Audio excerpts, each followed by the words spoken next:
د ازادۍ ګټل په افغانستان کې وینې په سار لغولي دي، نه د چکچکې په سار باندې. په میژ باندې د داود خان په وخت کې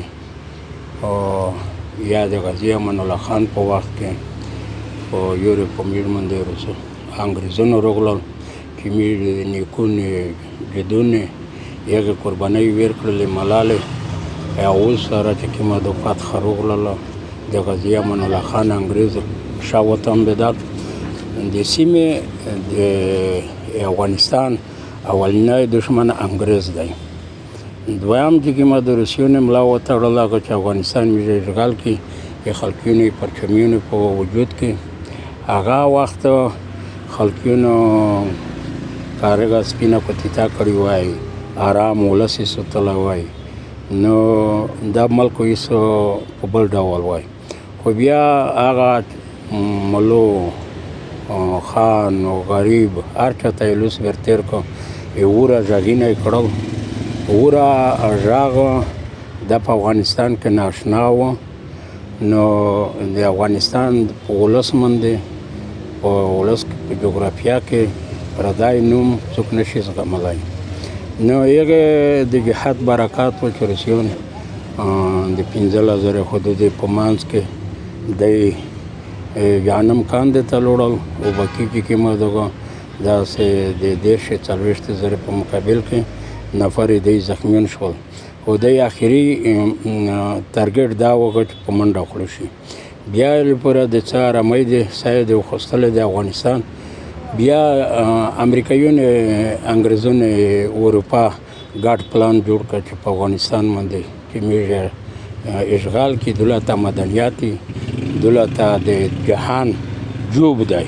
دا جوب چې کوم دی دا افغانستان ظاهر لري د په مقابل کې د ملا وتړل افغانستان ته راغله.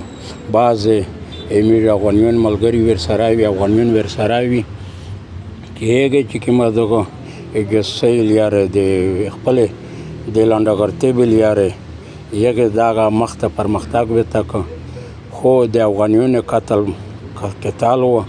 بیا الحمدلله ریاست 40مه انګریزان امریکایان اروپا په شاه وطن بدله او سره یې ګاونډی ملګري چې دی سره ګاونډي ملګري اصلاح ورسره وي هغه د منځه لوړل. نو دله افغانستان کې جغرافیه کې الحمدلله ولیاګون دي. دا هغه ولیاګونه خوبره دو. نو یوه طرف نه اوس خدای چکي که هره نمونه څوک میژ ته روشي شرمېدلي تللي دي. ریاست 40مه ټولو افغانیانو ته د مبارک وي. بیا د میژ د مجاهدینو د وخت ورځ هغه خو د میژ هغه مشران خاینون چې رهبري په لوس کې وه وطن زمینه وي چا جوړ کړي وي خاینونه هغه خیانت دی د ورځې قیامت په غوړه دی. نو مجاهدینو ته د روسیانو د وتلې هم مبارکي وړاندې کوم. او بل اسلامي امارت روشان ارتلین کې لپاره ځوانان باید تکیب کې هغه ځوانان چې دی په وطن کې تعلیم کړی دی ستیندی کړي دو په ایبلب شوی مکتب ته لوړ شوي دي. دی په وزارت دفاع کې په وزارت داخله کې په نره اداري چارې کې دی منظم کې د نه منظم کول په وجود کې دا فرار کې دا د وطن سرمیادو دا هغه چې کومه دغه بیا لوی نقصان دی. میژ غوړي چې په دې وطن کې د اسلامي امارت نه میژ د غوړي چې د ازو د چاپریال په فضا کې تعصبي چا سره ونه کړي. تعصب چې کړل دا د شریعت نګاه نه ګناه دی. او بل چې کومه د افغانستان د هر وګړي حق دی په دې دولت کې هغه چې پردی جاسوس نه وي باید افغانستان دوه کتابونه جوړ کړي چې یو د شي وي یو د باده. د باده ولا هغه څوک